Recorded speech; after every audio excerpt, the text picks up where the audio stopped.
আসসালামু আলাইকুম everyone, welcome back to my channel Nazim Keya vlog.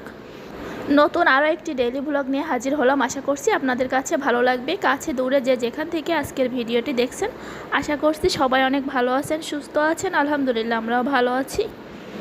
আর যারা আমার প্রতিটা ভিডিও নিয়মিত দেখেন তাদেরকে জানাই অসংখ্য ধন্যবাদ। ভিডিওটা এখন থেকে শুরু করছি, তাই না টেনে ফুল ভিডিওটি দেখতে থাকুন। তো এখন সকালবেলা নাস্তার জন্য আপু কাঁঠাল কেটে নিচ্ছিল। তো এই কাঁঠালটা আমি আমাদের বাড়ি থেকে নিয়ে আসছিলাম, আমাদের গাছের কাঁঠালটা কিন্তু কালারটা লাল কালার হয় আর খেতে অনেক বেশি মজার হয়। একেবারে রসালো না আর অনেক বেশি শক্তও না, মিডিয়াম যেই শক্ত তারপরে রসালো যেটা হয় ওটাই।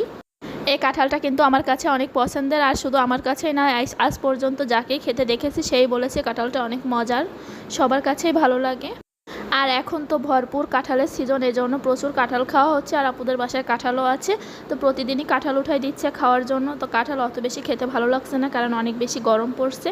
মনে হয় কাঁঠাল খেলে অনেকটা গরম লাগে। তারপর এখানে আপু রান্না করছিল, তো এখানে মুরগির মাংস রান্না করছিল দুপুরের জন্য। তো এখন কিন্তু সকাল সকাল রান্না করে নিচ্ছে, কারণ জায়মার একটু জ্বর, এই জন্য একটু তাড়াতাড়ি রান্না করে নিচ্ছিল। তো এখানে মাংসটা কষানো হয়ে গিয়েছে ভালোভাবে, তারপর ঝোলের জন্য পানি দিয়ে দিলাম। রান্নাটা শেষ করে আপু তোয়ার পরানোর জন্য আসলো। তো আমাদের কিন্তু সকালে কাঁঠাল খাওয়া হয়েছে, এর জন্য এখন আমরা আর কিছু খাইনি। তো সব কিছু কাজটা শেষ করে আপু তোয়ার পরানো শেষ করে তারপরে রুটি বানিয়ে তা আমাদেরকে নাস্তা করতে দিল। রুটিটা আপুর যে কাজে হেল্প করে সেই বানিয়ে দিয়েছিল। তারপর এখানে যে মাংস রান্না করছিল মুরগির মাংস, ওটা দিয়ে আমরা এখন সকালে নাস্তাটা করছি। রুটিটা কিন্তু অনেক সফট ছিল আর খেতেও ভালো লাগছিল। আর যেহেতু সকালে নাস্তাটা করতে অনেক বেশি দেরি হয়ে গিয়েছে, এজন্য খেতে আরও জন্য বেশি মজা লাগছিল। তারপর এটা দুপুরে খাওয়ার পর তোয়ার লটকন খাচ্ছিল, তোয়া আর নোহা।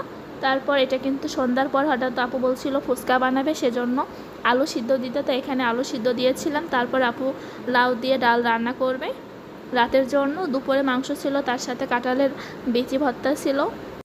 পাশাপাশি এখানে তোয়া ফুচকার জন্য শসা তারপরে পেঁয়াজ মরিচ এগুলো কেটে নিচ্ছিল, আর আপু তারপর এগুলো ফুচকা ভেজে নিচ্ছিল।